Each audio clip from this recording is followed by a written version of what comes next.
I'm just curious about this concept, Senator. So I'm doing the best I can not to create some ham-fisted Netflix political drama in my head. It's not hard to figure out why the Chinese would lie about the virus, where it came from. And it's not hard to figure out why Fauci would, because obviously he was involved in it somehow, some way.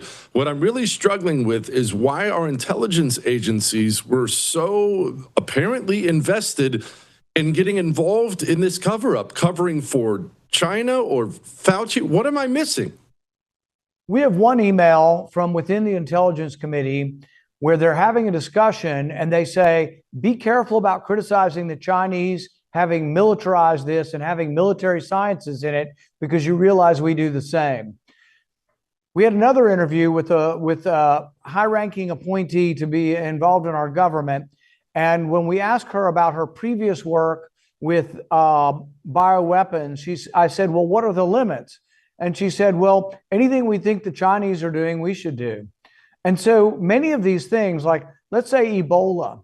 Ebola is transmitted mostly like AIDS. It can get in the air a little bit, but really only probably a foot or so. It's not like COVID and can be transmitted across the room.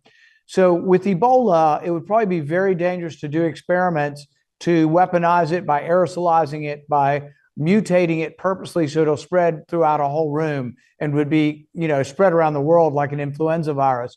And so that kind of experiment would be very dangerous. You think we should never do that. But the argument will be within the intel community, well, the Chinese are doing it.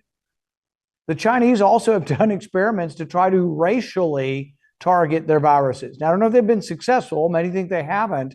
But there are experiments and discussions to try to make a virus more apt to attack people outside of the realm of their ethnicity.